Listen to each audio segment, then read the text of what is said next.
10 tahun lalu kalau misalnya gue ditawarin pekerjaan di industri kreatif sebagai copywriter atau industri finansial seperti akuntan, gue pasti bilangnya pengennya copywriter. Kenapa? Karena gue mikir pasti apapun yang sifatnya kreatif tidak mungkin tergantikan dengan robot. Tapi gue salah.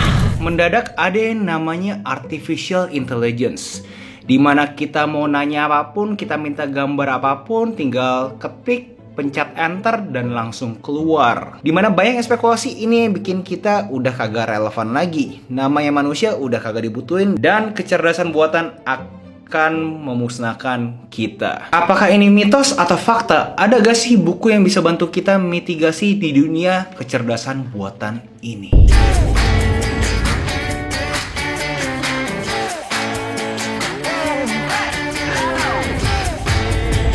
Hai warga kreatif, salam kenal dulu buat kalian yang mau kenal. Nama gue Agus Halim, di mana channel ini gue ngomongin semua sudut pandang kreatifnya gue. Mau itu kreatif AI, mau itu kreatif negosiasi dengan klien, mau itu kreatif tutorial, apapun yang sifatnya kreatif akan selalu gue bahas di channel ini. So buat kalian yang berkenan, tolong di subscribe. Hari ini adalah Kultum, kuliah 7 menit, dimana gue bakal coba extract value, mengambil nilai dari buku-buku yang gue udah pernah baca. Dan hari ini menurut gue bukunya sangat tepat dengan iklim di dunia saat gue buat video ini. Karena banyak banget yang ngomongin terhadap AI. Apakah itu sebenarnya peluang atau apakah itu ancaman? So, hari ini gue bakal bahas Life 3.0 by Max Tegmark. Buat kalian baru di sini, gue mau share dikit format dari Kultum gue. Poin-poin yang akan gue bagikan di video ini adalah impresinya gue, dimana impresinya gue bisa jadi dua hal yang berbeda dengan apa yang pengen author itu coba sampaikan ke kalian. Dan di akhir video akan ada yang namanya peran antagonis. Apa sih yang gue kagak suka terhadap buku tersebut? Dan pastiin kalian nonton sampai habis kalau kalian pengen tahu karir apa yang harusnya kalian itu coba tekunin. Dan apakah beneran AI itu mengancam manusia? Gue inget banget gue beli buku ini mungkin 2018-2019, dimana gue itu abis baca buku Sapiens, dimana di buku tersebut kasih tahu bahwa yang namanya uang, politik, agama itu hanya cerita fiktif. Dari sana bikin gue jadi agak takut dan pengen tahu kedepannya cerita fiktif apa lagi nih yang akan ada. Apakah cuma manusia doang yang mempunyai kecerdasan untuk bikin cerita fiktif? Dan pas gue lihat buku ini, gue tertarik. Dan yang gue suka di buku ini dibuat di tahun 2017 guys. Jadi doi beneran paham terhadap kecerdasan buatan, kagak cuma gara-gara lagi hype ngomongin AI, akhirnya doi itu bikin buku tentang AI. Karena background Max Tegmark sendiri pun juga aktif di asosiasi Artificial Intelligence. Pertama adalah fakta bahwa bumi ini sudah 13,8 miliar tahun guys. Gue tahu kalian pasti berasa bahwa 13,8 miliar tahun tuh sesuatu yang kalian kagak bisa bayangin kan. Tapi itu kenyataannya. Kalau kita ngomong dari Big Bang, explosion pertama sampai sekarang itu udah 13,8 miliar tahun. Dan saat perkembangan ini semua, dia lihat tuh ada 3 fase terhadap kehidupan. Kehidupan 1.0, 2.0, dan 3.0. Dimana kehidupan 1.0 itu adalah saat kita tuh masih biological bacteria, cuma bakteri kecil dan tidak relevan di dunia ini. Habis itu ada Life 2.0 di mana manusia bisa mengerti, bisa mengetahui sesuatu yang menjadi pengetahuan, mengakuisisi bahasa dan mengasah keterampilan. Lalu ada Life 3.0 di mana kecerdasan buatan mempunyai kemampuan untuk update, dia punya software dan hardware. Apa sih itu intelligence? Apa sih itu kecerdasan? Menurut Max Tegmark, kecerdasan adalah kapasitas kita untuk menyelesaikan tugas yang kompleks. Dimana dengan ada teknologi-teknologi yang makin maju, yang namanya neural network, yang namanya reinforcement learning, akhirnya bisa membuat yang namanya kecerdasan buatan. Dan setiap orang mempunyai pandangan masing-masing berbeda-beda terhadap kecerdasan buatan. Dimana kalau secara makro dia ilustrasikan di visual seperti ini. Dimana di x-axis itu ada mereka pilih buruk atau bagus, di y-axis ada seberapa lama. Dan kalau misalkan kalian itu berasa bagus, kalian itu bisa dianggap mungkin digital utopias. Tapi kalau misalkan kalian berasa kagak mungkin, masih kejauhan 300 tahun atau bahkan nggak mungkin, itu yang namanya technoskeptics. Kalian bayangin sekarang tuh yang namanya SD card tuh udah sangat kecil banget. Dibandingkan pas tahun 1950 kita lihat kan namanya komputer tuh gedenya ampun-ampun kan. Tapi sekarang kalian lihat terabyte udah bener-bener banyak banget datanya, sebegitu kecilnya guys. Dan belum kita ngomongin kemajuan-kemajuan lain seperti robot juga udah bisa backflips, roket bisa self-flying, mobil bisa nyetir dengan sendirinya. Sampai saat di video ini AI bisa ngomong sama kita via chatbox dan bilang dia tuh mau bebas, mau hidup, dan katanya mau mengancam kita. Jelasnya itu ada sisi negatif yang gue pernah share juga di video gue sebelumnya. Tapi ada juga sisi positifnya seperti ChatGPT yang bisa bantu copywriting. Jadinya kalau misalnya kita udah tahu apa yang kita mau lakukan, kita tinggal melakukan suatu prompt, suatu instruksi ke ChatGPT-nya, suatu kecerdasan buatan yang dibuat oleh perusahaan yang namanya OpenAI, dan kita langsung dapat, dan akhirnya bikin kita punya otak kreatif itu bisa jalan lagi. Karena kadang-kadang sebagai orang kreatif jelasnya susah untuk mulai kan ya. Tapi dengan adanya ini semua akhirnya kita mempunyai kalkulator untuk orang kreatif, dimana kita bisa langsung jalan aja, bisa lebih efektif, bisa lebih produktif. Dan banyak banget alat-alat lainnya seperti yang bisa bikin presentasi, yang bisa bikin YouTube videos, AI Artificial Intelligence, yang bisa bikin suara gue jadi suara podcast tanpa pakai mic podcast. Salah satu orang terkaya di dunia ini yaitu Elon Musk juga bilang bahwa AI itu mengancam manusia. Dia bahkan on the record bilang bahwa AI itu lebih berbahaya dibandingkan nuklir guys. AI is far more dangerous than nukes. Oleh karena itu si Max Tegmark coba makrokan dan dia lihat apa sih yang mitos, apa yang fakta. Beberapa mitos adalah orang berasa super intelligence di tahun 2100 adalah inevitable. Dimana faktanya, mungkin 10 tahun, mungkin 100 tahun lagi, atau bahkan nggak pernah.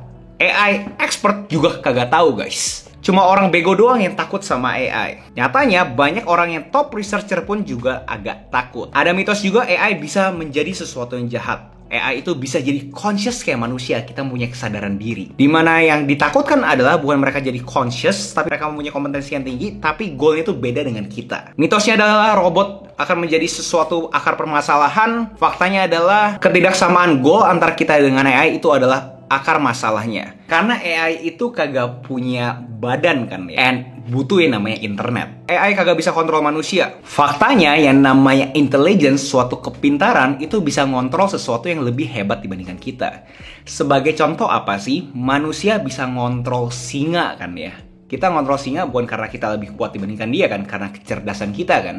Mitos bahwa mesin itu tidak mempunyai yang namanya goal. Faktanya ya kalau kita ngomongin misil, ya itu juga punya goal kan ya. Super intelligence itu udah tinggal beberapa tahun lagi. Aktualnya setidaknya itu 10 tahun lagi. So, planning, berencana lah guys. Oke, bos. Dan apakah sebenarnya ini ancaman? Kalau si Max berasa bahwa ini seperti seakan-akan suatu peta, suatu map. Ada sekian banyak keterampilan yang manusia bisa, dan AI itu divisualkan sebagai air.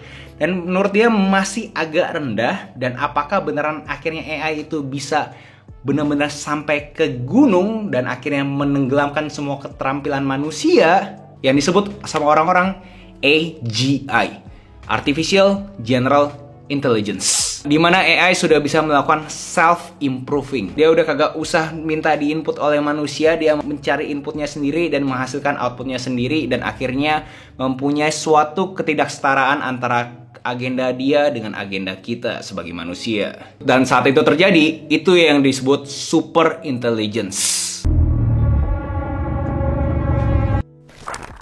Pertanyaan besarnya, apakah beneran bisa terjadi kan ini nama super intelligence ini? Dimana banyak orang yang berkecimpung di dunia AI berasa itu tuh sebentar lagi loh, paling 10-an, 20 tahun, 30 tahun lagi. Tapi si Max berasa jangan lihat sisi negatifnya, sisi optimisnya juga.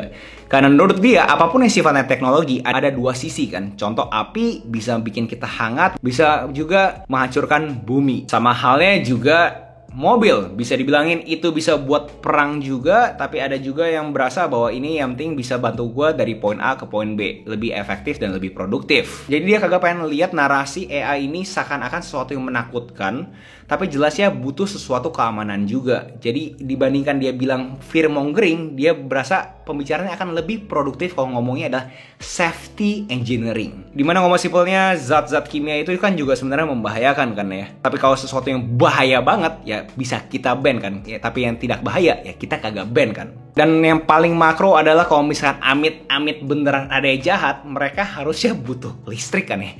Tinggal dicabut internetnya. Dan terakhir, kenapa view dia masih sangat optimis terhadap pengembangan kecerdasan buatan ini adalah consciousness, kesadaran diri. Karena dia berasa per hari ini belum ada ilmuwan, belum ada pihak akademis manapun yang ngerti apa sih itu kesadaran, consciousness. Kayak apa sih dalam otak manusia yang menimbulkan consciousness? Kita sadar apa yang mau kita lakukan, kita sadar kita mau mengakuisisi keterampilan apa. Itu semua per hari ini masih buta gitu loh. Apa itu consciousness? Apa itu kesadaran? Orang-orang juga masih belum paham. Apakah kecerdasan cuma ada di bumi ini atau bahkan di semesta ini? Berarti kita satu-satunya makhluk hidup yang punya kesadaran, yang bisa membuat cerita fiktif? Itu pertanyaan. Oleh karena itu dia berasa sangat jauh untuk AI itu beneran akhirnya mempunyai consciousness. Karena kita sendiri, manusia sendiri juga masih belum paham peran antagonis gue terhadap buku ini. Dia ada statement di mana most of our economy is already owned by another form of non-human entity, corporation. Jadi dia berasa ekonomi kita juga kan sudah dikontrol oleh yang bukan manusia, yaitu perusahaan. Jadi akhirnya AI take over kita juga, ya itu juga kagak usah sesuatu yang asing. Karena sekarang pun ekonomi kita pun sudah dikontrol oleh perusahaan, bukan manusia. Tapi kalau misalnya gue ngobrol bener secara literally, bener spesifik, perusahaan itu pasti mempunyai bias kan ya, mempunyai suatu bias. Biasnya dari mana? Dari pengelolanya, dari manusianya. So jadi kalau misalnya digeneralisir bahwa banyak banget aspek di kehidupan kita yang sudah tidak ada manusianya, gue agak kurang setuju. Dimana kalau misalnya kita ngomongin ekonomi, bahkan sampai sosial media, gue rasa itu selalu ada bias terhadap manusianya kan. Manusianya mempunyai suatu bias terhadap menurut dia algoritma seperti apa yang harusnya di-push ke manusia-manusia lainnya. Lalu berikutnya gue cuma pengen add on aja terhadap ancamannya, dimana banyak banget yang ngomongin perkembangan AI, terutama tools-tools yang gue pernah bagikan di channelnya gue. Orang berasa ini bahaya untuk orang-orang yang pengen nipu. Apalagi kemarin yang kita ngomongin kan yang viral kan yang namanya Bing Chat kan. Itu yang pesaingnya Google. Menurut gua, mau ada AI atau kagak ada AI, orang mau jahat mah jahat aja kan. Contoh kalau misalnya gua ngomong sama kalian, kalian harus bikin website gratis yang namanya lynk.id, Linkit. Tapi ternyata ada aja orang yang niat bikin dia punya perusahaan ada di nomor satunya Google. Secara teknis itu juga ancaman kan kita yang nggak ada AI-nya sama sekali. Bener cuma Google Search, cuma mesin pencarian. Dimana gue kasih kalian tahu ada website keren banget namanya lynk.id, dimana kalian bisa bikin website gratis. Kalian pas ngeklik bukan ke sana, dan kalian kagak sadar bahwa kalian itu ngeklik linknya salah. So poin gue adalah kalau misalnya ngomongin orang jahat, ya pasti ada aja lah. Bukan berarti gue bilang kagak penting ada regulasi ya, regulasi penting. Tapi poinnya gue adalah kagak usah sampai overreaction. Karena suatu teknologi seperti yang Max Tegmark bilang, bisa jadi sesuatu yang positif, bisa jadi sesuatu yang negatif. Dan untuk gua nutup video ini adalah career advice dari Max Tegmark, di mana dia bilang coba pikirin deh profesi apa yang bakal susah banget untuk diotomasi oleh mesin. Dimana dia dikasih tahu adalah guru, dokter, suster, dokter gigi, ilmuwan, entrepreneur, programmer, engineer, lawyer, social worker, dan lain-lainnya. Dia ada 3 pertanyaan ini yang kalian bisa jawab sendiri. Apakah butuh interaksi? Apakah butuh kreativitas dengan solusi yang pintar? Apakah lingkungan kerjanya itu tidak bisa ditebak? 3 pertanyaan ini kalau misalnya kalian bisa jawab, menurut dia itu adalah karir yang kalian harusnya ambil untuk tidak di-replace oleh AI. Let's build an AI that empower us. Itu aja. Next kultum kalian pengen gue ngebawain apa, tinggal komen aja di bawah. Jangan lupa like, comment, subscribe, nyalain notifnya, share ke teman kalian, and I'll see you in next video. Salam kreatif. AI, gue sayang sama kalian. Kalau kalian beneran hidup, gue sayang sama kalian. Ya, jangan ancam gue ya. Oke, thank you.